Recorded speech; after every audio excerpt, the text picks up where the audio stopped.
Hindi ko na talaga matanggalan ng init dito. Gabi-gabi na lamang nagsasakripisyo tayo. Hindi man lamang kayo manghiram ng ventilador. Parang kuweba to ah.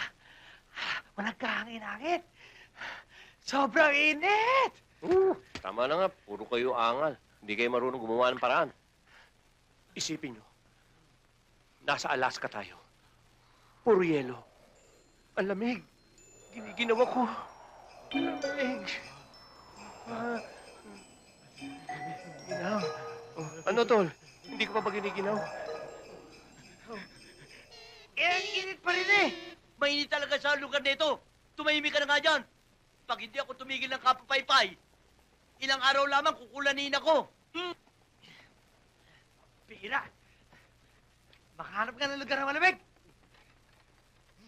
Bahala ka sa buhay mo. Basta ako, nasa Alaska na. Lumilin doon. Lo, anong ginagawa mo? Abay, napagod na ang kamay ko, hindi ulo naman. Mainit?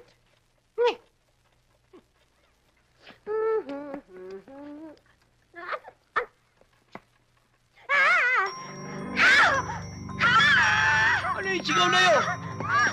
Bakit?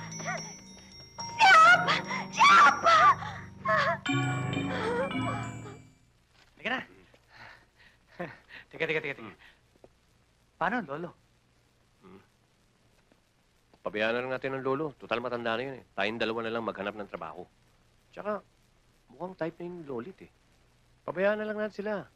Total bagay naman eh. Tingnan mo ah. Lolo, lolit. Ba? Okay, tuma. Teka. Na naman, bakit? Saan tayo pupunta? Saan naman tayo maghahanap ng trabaho? Trabaho bang hanap nyo? Oo. Oo.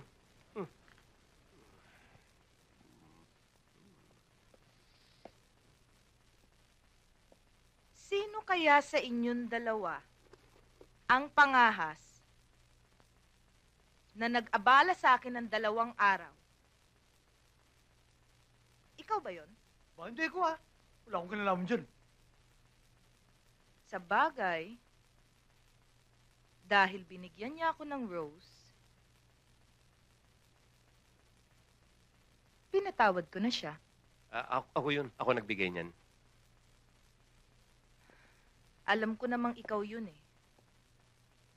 Manager ako sa club. Kung gusto nyo, kung hindi kayo namimili ng trabaho, pwede ko naman kayong ipasok eh. Sige, kahit ano. Manager nga, tatanggapin namin eh. Uy. Kahit na ano. Lalo na kung kasama ka, mas okay.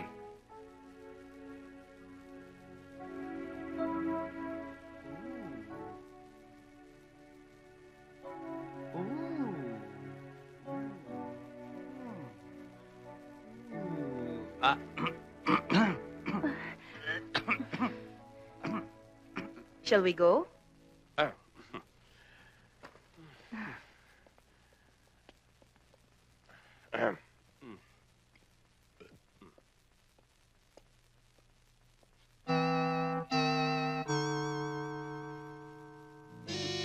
Sinabi ko na nga ba eh! Huli. Napupos ka ano? Ha?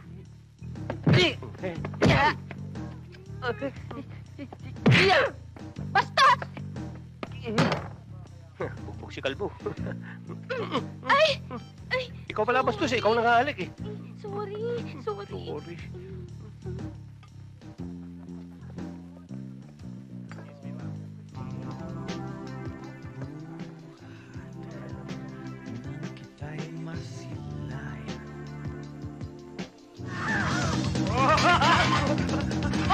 Ay! Tingin nyo! Ay!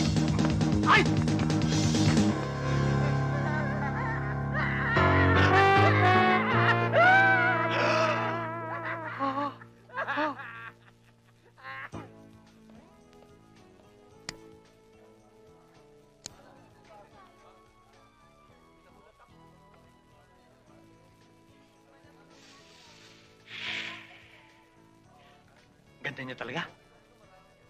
Sino? Alam mo, naduling talaga sa katitingin sa'yo. Siguro pag napangasawa ko yan, ako na ang pinakaswerteng tao sa buong mundo. Bagay ba kami? Palagay ko bagay. Aba talaga? Eto ang bagay mo mapangasawa. Eh, kapatid ko yan eh. Nangangarap lang naman po ko eh. Kahit na ba sa pangarap, huwag mong gagawin yan, ha? Dahil kapag ginawa mo yan, lahat ng balas sa baril na to ipapasok ko dyan sa utak mo. Naintindihan mo? Opo.